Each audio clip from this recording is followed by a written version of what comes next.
나는 전능하신 아버지 하나님 천지의 창조주를 믿습니다. 나는 그의 유일하신 아들 우리 주 예수 그리스도를 믿습니다.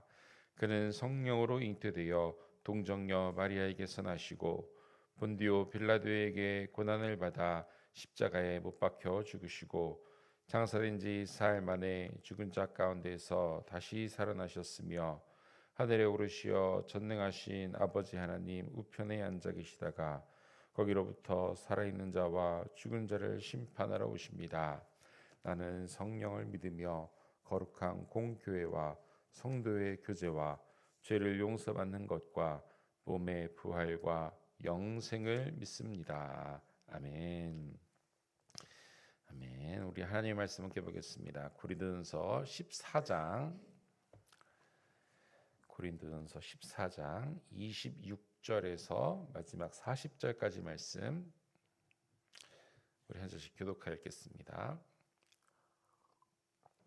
고린도서 14장 26절에서 40절입니다. 그런즉 형제들아 어찌할까? 너희가 모일 때에 각각 찬송시도 있으며 가르치는 말씀도 있으며 계시도 있으며 방언도 있으며 통역함도 있나니 모든 것을 덕을 세우기 위하여 하라. 만일 누가 방언으로 말하거든 두 사람이나 많아야 세 사람이 차례를 따라하고 한 사람이 통역할 것이요. 만일 통역하는 자가 없으면 교회에서는 잠잠하고 자기와 하나님께 말할 것이요. 예언하는 자는 둘이나 셋이나 말하고 다른 들은 분별할 것이요. 만일 곁에 있는 다른 이에게 계시가 있으면 먼저 하던 자는 잠잠할지니라. 너희는 다 모든 사람으로 배우게 하고 모든 사람으로 권면을 받게 하기 위하여 하나씩 하나씩 예언할 수 있느니라. 예언하는 자들의 영은 예언하는 자들에게 제재를 받나니 하나님은 무질서의 하나님이 아니시오 오직 화평의 하나님이시니라. 모든 성도가 교회에서 함과 같이 여자는 교회에서 잠잠하라. 그들에게는 말하는 것을 허락함이 없나니 율법에 이른 것 같이 오직 복종할 것이요. 만일 무엇이든지 배우려거든 집에서 자기 남편에게 물을지니 여자가 교회에서 말하는 것은 부끄러운 것이라. 하나님의 말씀이 너희에게로부터 난 것이냐 또는 너희에게만 임한 것이냐. 만일 누구든지 자기를 선지자나 혹은 신령한 자로 생각하거든 내가 너희에게 편지하는 이 글이 주의 명령인 줄 알라. 만일 누구든지 알지 못하면 그는 알지 못한 자니라. 그런즉 내 형제들아 예언하기를 사모하며 방언 말하기를 금하지 말라. 함께 읽습니다. 모든 것을 품위 있게 하고 질서 있게 하라. 아멘. 주님의 은혜와 평강이 또 성령의 충만한 능력이 오늘도 예배하는 여러분들이 함께 하시기를 간절히 축복합니다.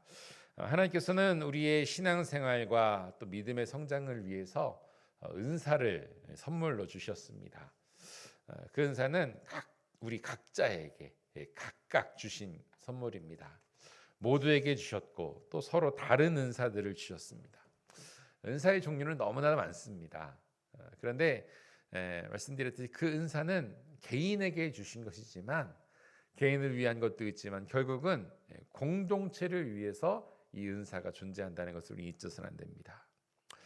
바울은 공동체 모임에 존재하는 다양한 은사들을 말씀드렸습니다. 26절 말씀에 들어보죠. 찬송시, 가르치는 말씀, 계시, 방언, 통역, 그 외에도 다양한 은사들이 있습니다. 각자에게 주시는 개별적인 은사입니다. 다 다릅니다. 다르다고 해서 누가 낫고 좋고가 아니라 다 필요한 곳에 하나님께서 주신 것이죠. 그런데 이 다양한 은사들이 어떻게 존재하냐면요. 26절 마지막에 말합니다. 모든 것은 덕을 세우기 위하여 하라라고 말씀하죠. 모든 것을 덕을 세우기 위해서 사용해야 한다. 바울은 말합니다. 바로 공동체의 질서를 지켜야 하는 것입니다.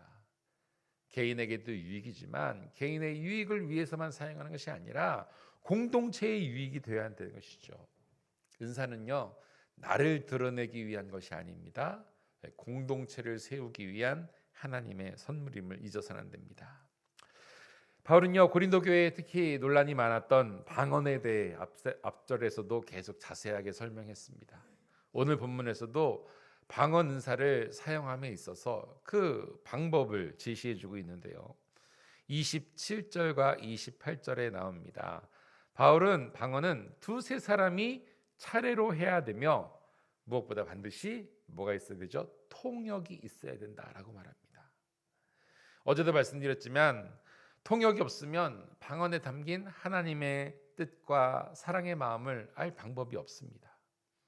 그래서 방언이 너무나 소중하지만 그 방언의 은사의 가치가 떨어지게 된다는 거예요. 방언의 소리가 교회에서 무의미해지고 오히려 시끄러운 소리로 소음으로까지 여겨지게 된다는 겁니다. 그래서 통역이 있어야 합니다. 통역이 없으면 공개적으로 교회에서 방언을 해서는 안 된다까지 말합니다. 개인적인 공간에서 개인과 하나님과의 교제, 신앙을 위해서는요, 개인의 신앙을 위해서는 얼마든지 방언을 해도 상관이 없습니다. 그러나 교회 공동체에서 다릅니다. 공동체에서는 다릅니다. 방언을 받아들이는 데 있어서 사람마다 이해하는 데 있어서 다 다르기 때문에 방언을 교회 공동체에서 할 때는 조심해야 된다는 거죠. 어떤 사람은 성도가 모두 다 방언을 받아야 된다, 방언으로 말해야 된다라고 주장하는 사람이 있습니다. 또 반대로 새가족이나 믿음이 연약한 자는 방언하는 모습을 보고 미친 것이 아니냐라고까지 이야기합니다. 방언을 받아들이지 못하는 사람들도 있다는 거죠. 공동체를 위한 것입니다. 방언은 신비한 은사죠. 사람들은 이 신비한 은사를 사모하면서 그 은사를 가진 자들을 우러러봅니다. 하지만 은사는, 특별히 방언의 은사는 최우선이 아님을 우리가 배웠습니다. 가장 최고의 은사는 뭐라고 했죠? 사랑의 은사가 최고라고 했습니다. 사랑이 가장 우선입니다. 그리고 교회 공동체와 성도를 섬기며 사랑하는데 우리가 받은 은사들을 마땅히 사용해야 함을 기억하시기를 간절히 축원합니다. 방언에 이어서 바울은요, 예언하는 은사에 대해서도 이렇게 사람들에게 권면하죠. 29절, 예언하는 자는 둘이나 셋이나 말하고 다른 이들은 분별할 것이요. 예언도 방언처럼 인원의 제한을 둡니다. 예언하는 자는 2명이나 3명으로 한정하고 다른 이들은 어떻게 한다고요? 이들의 예언이 하나님께로부터 온 것인지를 분별해야 합니다. 여러분, 우리의 삶에도요, 이 분별의 은사가 참으로 중요합니다. 아니, 반드시 필요합니다. 이 거짓된 세상에서 무엇이 참인지 진리인지 우리를 영생으로 이끌고 있는 것인지를 잘 분별할 수 있어야 됩니다. 왜요? 세상에 너무 거짓이 많기 때문이에요. 미혹이 많기 때문입니다. 그래서 우리는요, 분별의 능력이 필요합니다. 이어서 30절 보면요, 만일 곁에 앉아있는 다른 이에게 계시가 있으면 먼저 하던 자는 잠잠할지니라. 아멘. 앞서 말씀드렸죠. 은사는 개인에게 주셨지만 교회의 공동체의 덕을 세우기 위한 하나님의 선물입니다. 그리고 누군가에게 이 예언이 주어지면 뭡니까? 먼저 예언하는 자는 멈춰야 됩니다. 잠잠해야 됩니다. 예언도 방언도 두 사람이 동시에 말하는 것을 금하라 바울은 전합니다. 왜 그럴까요? 이 방언과 예언은요, 공통점이 있어요. 뭐냐면 하나님의 뜻을 직접적으로 전하는 은사라는 겁니다. 방언은 그래서 통역의 은사가 반드시 필요한 거죠. 그런데 예언은 그렇지 않습니다.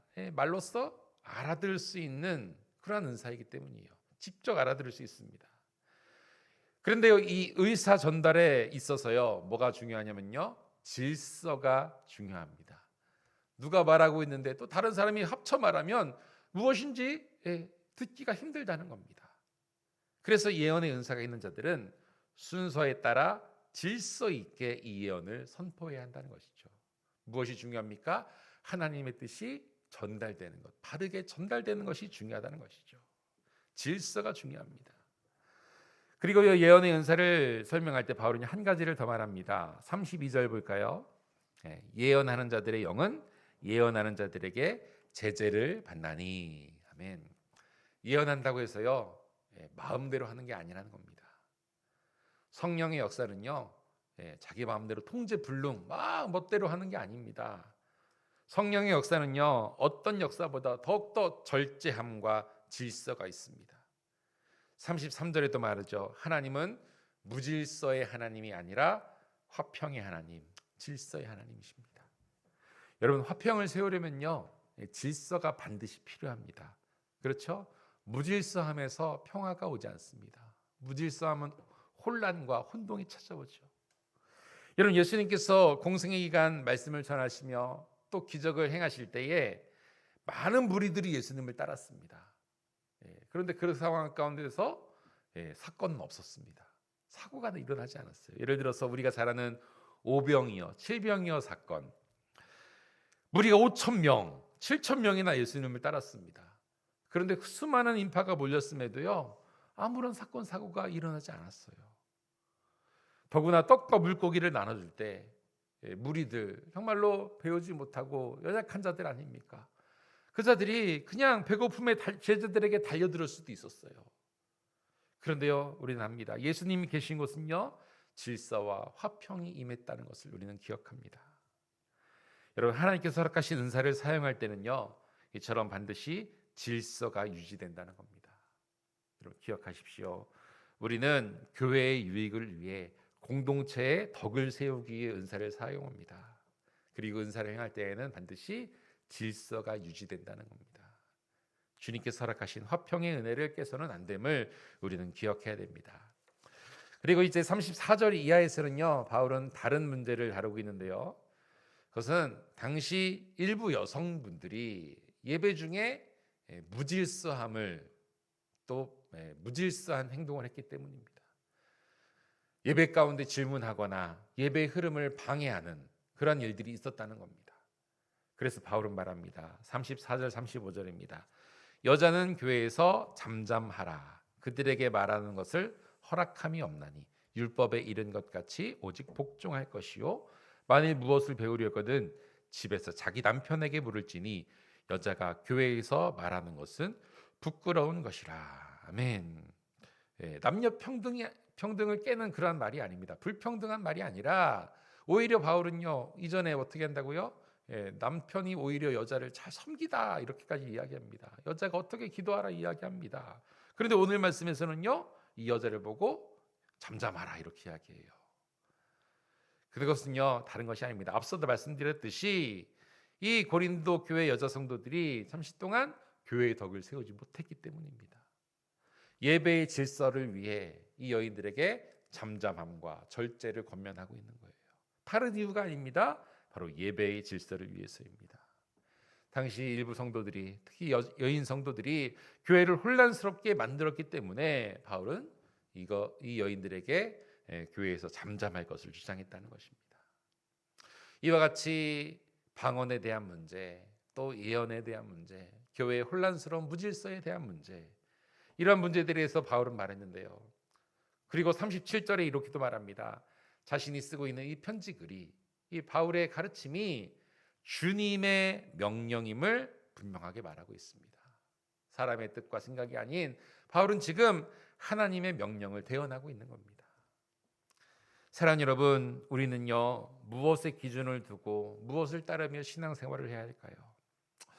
믿음의 사람은요, 자신의 경험이나 열심을 따라 살지 않습니다. 오직 주님의 말씀을 따라 주님의 말씀에 복종하고 순종하며 사는 사람입니다. 우리의 삶의 기준은요, 말씀입니다. 말씀을 기준으로 신앙의 질서를 세우고 하나님께서 주시는 참된 화평과 은혜를 누리는 주님의 자리들에게 간절히 축원합니다. 바울은요, 예언을 하라, 방언하라 말합니다. 절대로 그것을 금하라 하지 않습니다. 사모하라 말합니다. 그리고 오늘 마지막 40절입니다. 그 모든 은사들에 대한 결론입니다. 모든 것을 품위 있게 하고 질서 있게 하라. 아멘. 우리가 주어진 은사를 가지고 신앙생활하면서요, 우리 서로 절제하고 또 서로 배려하면서 질서를 지킬 때에, 품위 있게 할 때에 우리가 교회가 더욱더 든든하게 세워집니다. 우리에게 주신 은사를 하나님의 뜻에 따라 나의 유익이 아닌 공동체와 덕을 위해 사용합시다. 오늘도 주님의 말씀에 순종하며 하나님의 은혜와 평강으로 충만한 하루 되길 소망합니다.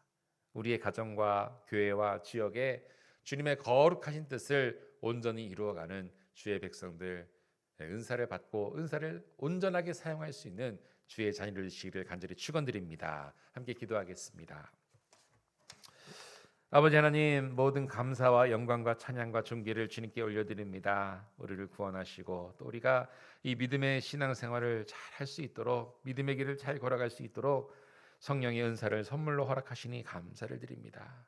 바라기는 이 하나님께서 나에게 주신 은사, 그냥 능력이 있다고 사용하는 것이 아니라 나에게 왜 이러한 선물을 주셨는지를 잘 깨닫게 하여 주시옵소서. 하나님의 마음을 헤아리게 하시고 또 주님의 뜻을 온전히 분별하여서 나에게 허락하신 은사와 또 사랑을 세상 가운데 주님의 영광을 드러내는 일에 사용하게 하여 주시옵소서. 공동체를 세우는 일에 사용하게 하여 주시옵소서. 오늘도 우리들의 삶 가운데 평강을 허락하여 주시옵소서. 더욱더 질서 있는 삶을 살게 하여 주시옵소서. 하나님의 말씀 안에 순종하는 삶을 살게 하여 주시옵소서. 또 우리가 서로 배려하며 사랑하며 섬김에 나아갈 때 우리의 주어진 믿음의 공동체, 가정과 사회와 또 우리 믿음의 공동체 교회 가운데에 하나님이 원하시는 참된 사랑과 은혜와 화평이 넘쳐날 수 있도록 주님께서 인도하여 주시옵소서. 오늘도 우리 사랑하는 성도님들 각각의 삶의 현장 가운데 주님 동행하여 주실 줄로 믿습니다. 서로 사랑하게 하여 주시옵소서. 믿음의 본을 보이게 하여 주시옵소서. 그리고 또한 하나님의 진리의 복음을 선포하며 살아갈 수 있는 오늘 하루가 되게 하여 주시옵소서. 그래서 우리 삶을 통해 하나님의 나라가 온전히 이루어지게 하시고 더욱더 주님의 뜻, 주님의 거룩함을 이 세상 가운데 드러내며 증거하며 나아가는 주의 자녀 되게 하여 주시옵소서. 이 아침 기도하며 나아간 우리들 모든 기도의 제목 주님 들으실 줄 믿습니다. 우리의 연약함과 부족함 고백합니다. 또 우리의 간절한 기도와 소원의 제목들이 있습니다. 하나님께 아버지 기도하며 부르짖을 때에 주님 속히 들으시고 응답하여 주시옵소서. 역사하여 주시옵소서. 온전히 우리와 함께 하신 주님을 경험하며 또 더욱더 하나님의 찬양하며 경배하며 나아가는 복된 삶이 되게 하여 주시옵소서. 감사와 영광 주께 올려드리며 살아계신 예수 그리스도의 이름으로 간절히 기도드리옵나이다. 아멘. 오늘도 말씀 기억하면서 함께 기도합시다. 우리에게 주어진 은사를 하나님의 영광 우리의 또 우리 교회의 덕을 세우기 위해 온전히 사용할 수 있게 하여 주시고 말씀에 순종하며 또 교회의 질서를 지켜나가는 내가 되게 하여 주시옵소서.